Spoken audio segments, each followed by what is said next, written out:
Hi guys, it's Juju. So let's talk about elemental magic. For the first video in a series of 5, I wanted to focus on water first. I always want to shine a light on history before discussing contemporary uses of water magic. The use of water as a healing agent both internally and externally has predated recorded history. Natural springs have always been revered as having healing properties. Some believe the water to have been filtered by Mother Nature herself and had minerals deposited into the water that are the perfect balance to enrich our bodies and allow them to heal. Sometimes it was believed these springs had powers that bestowed immortality. I can remember being taught in school about Ponce de Leon and his search for the Fountain of Youth in Florida. Having since been proven to be a posthumous myth born from propaganda, because he was the first governor of Puerto Rico to lead an expedition into Florida in 1513. His motivations were more likely political gain with the King of France through land acquisition and the subsequent wealth that follows conquering native nations. Besides, the myth of the Fountain of Youth goes back much further, and it's been found in ancient writings in Greece and medieval Europe. Ancient Greece, Romans, and indigenous natives all had operating beliefs bathing and drinking mineral spring waters was good for your health. Hindus have stories of the restorative powers of drinking sacred water. Celtic lore speaks of saning water, sprinkling it with juniper for blessings of abundance and healing. Modern beliefs include the use of Florida water, a cologne used in rituals for cleansing, offerings, and attraction/manifesting. Water divining uses dowsing rods to find sources of water underground. Wiccans believe it to be one of 5 elements and instrumental in cleansing, purification, healing, and nourishment. Sensing a theme? So, how do modern witches use water in their magic? Magical practices are so diversified. I can really only expound on my own uses of water in magic. I believe water is unique in the elements, as it can be a mist or steam, which is the gaseous form, a liquid, and a solid when frozen, of course. This allows it to be infused with all other elements, including spirit, and bestowed its transformative nature and immense power through magic. What do I mean by that? How do you take that from word soup to practical use in spells and rituals? First and foremost, let me stress that magical intervention is in no way suggested as superseding a doctor's care. These rituals are only meant to complement traditional medicine, and to do though otherwise is putting your health at risk. As with any other magical ingredient meant for consumption, please check if it will interact with any medications or upcoming medical procedures. Okay, with that said, let's talk magic. One way I like to amplify the strength of my spell work is to incorporate all 5 elements. That's, of course, earth, fire, air, water, and spirit. As stated before, I view water as a medium that can be manipulated to transverse between forms and a great medium for all the other elements. The way I incorporate spirit in my spells could be considered quite controversial. I use a drop or 2 of my own blood into the ritual bowl of water as a carrier for spirit, because spirit resides in all of us. I'm used to pricking my finger and having given myself shots as well as others and drawn blood before, so it doesn't bother me. However, if you're squeamish about doing it, you can alternatively spit into the bowl. It also harbors your DNA, as well as fingernail clippings and hair that can suffice. But I view the source and the energy contained within it, living cells, to be comparable to the strength of the connection and energy expenditure for an equal exchange. So what I mean by that is Toenail clippings aren't going to compel a large action in return. A reaction, but remember, everything is balance. It's also pertinent when requesting spell work from others. I mean, if it's a $10 spell, what are you sacrificing the energy work in the spell? If $10 is a big deal to part with for you, that's hella big energy. If you spend more than that for lunch every day at work, not so much. Think in those terms when working any element in spell work for yourself, others, or hiring spell work. So the water itself can be of different natures and infused with different powers. You can use sun water. Place clean water into a clear container, preferably with the lid, and sit outside to charge with the sun's energy. When I was a kid, sun tea was a big thing. Throw in some tea bags and infuse your herbal concoctions with the warmth and vitality of the sun and the power, perhaps, of a solar flare.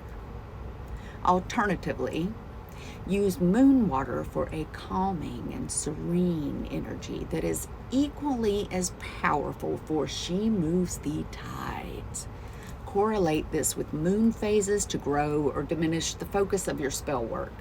Many people feel the full moon holds the most power. This isn't the case at all. If you are doing a spell where you wish to conceal something, the power of the new moon and the absence of light is astounding in that capacity. Another favorite is what I call thunder water. This involves catching rainwater from a thunderstorm. Please keep in mind when you're working with water in nature, whether it be from the sky, a spring, a river, lake, the ocean, none of this water is to be ingested without taking proper sanitation measures. This includes more than just boiling water, as toxic chemicals can remain. I'll include a link in the description below for methods of sanitation. Even bathing in waters is at your own risk. There may be unseen pollutants and or parasites in water gathered from these places. Thunder snow is extremely rare where I live and contains a lot of unusual and specific natural alignments and conditions to make it happen here in North Carolina. Do not discount using water also from local bodies of water, creeks, and rivers. Be certain you know the history and lore associated with these waters before collection. Prime examples of such bodies of water that it would be imperative to know the surrounding history is Lake Lanier and Lake Pontchartrain. Both of these are commonly known to be haunted lakes, and while Lake Lanier is sure to claim energy from any white person trying to utilize it in magic, even if it's worked as an ally, there will be a personal toll because of the history behind the tragedies that took place there before and after the lake was made. However, a black practitioner could ask permission of the spirits and have it granted at no cost to them personally. The lake is a known burial ground and not to be approached lightly by anyone of any race, and not without much divination work and respectful trepidation and offerings. You'll find a lot of information about bodies of water in your area by simply Googling haunted bodies of water near me.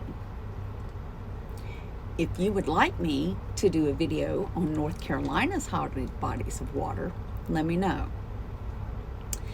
Okay, the applications of water in magic are truly endless. I take black salt and I mix it with thunder water to amplify its strength, and then I use it to cast protection circles when doing spell work in nature. The water containing the black salt seeps into the ground, so there's no fear of wind or creature breaking the circle. It'll remain in place while the work is done, and with the salt being greatly diluted, it's much less likely to cause harm to foliage or animals in the area. You could have collected water from an eclipse or perhaps a super blood moon, and you want to extend the use of it or amplify the amount of the strength of the water to submerge an amulet, you want to supercharge. Just combine a 1 to 10 solution, which is 1 part rare water and 10 parts thunder water. Wish to multiply the water more? Include a little dirt from an area containing ley lines or magnetically concentrated energy. Pilot Mountain in North Carolina is such a place, but be mindful of rules and regulations and boundary lines of state and federal laws, as well as the leave no trace behind law, followed by all those who love Mother Nature and respect her power. If you add rodent hair or nesting material to amplify it even more and to increase the speed at which the spell takes place. Layering of ingredients containing properties of your desired intention or manifestation with power activators such as these can make the difference between success and failure of the working. Did you forage for those materials? Did you grind your solid materials with a mortar and pestle, infusing the energy of your intention as you did so? Did you grow or forage those materials? Did you leave offerings in their place in exchange for the energy you're taking? Or did you buy it on Amazon?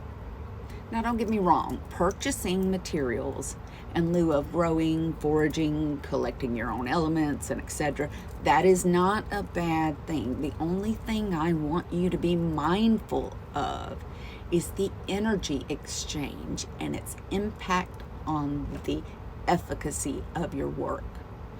Supporting a brick and mortar shop or a small online business feeds back into the exchange of energy at a higher rate because we're supporting one another. So let's recap. The most important aspects of using water as an element in your magic are: it is a fantastic carrier of other elements. It's a very powerful one in its own right, but can be increasingly more so when collected at specific times and conditions intended to amplify your magic and power. Water has been used as a means of purification and healing since before recorded time, but do so smartly, assuming you take appropriate precautions before consumption. One last powerful tidbit I'd love to pass along is charging water with crystals. Some can be submerged without damage, and others may be damaged by the exposure to water. Also, some crystals can leach toxic substances and or metals into water and harm you when you drink it, or even apply it to your skin. The best way to avoid that is to take your crystals, put them on a solid surface, countertop, table, windowsill, whatever. You're going to put a clear bowl over it, one that has a large enough bottom that's flat that you can take your receptacle of water and set it there. Make sure that receptacle is also clear. That way you can infuse your water with the crystals and the properties tied to them, and it is, it's okay for you to drink. So that's the last little tidbit I have for today.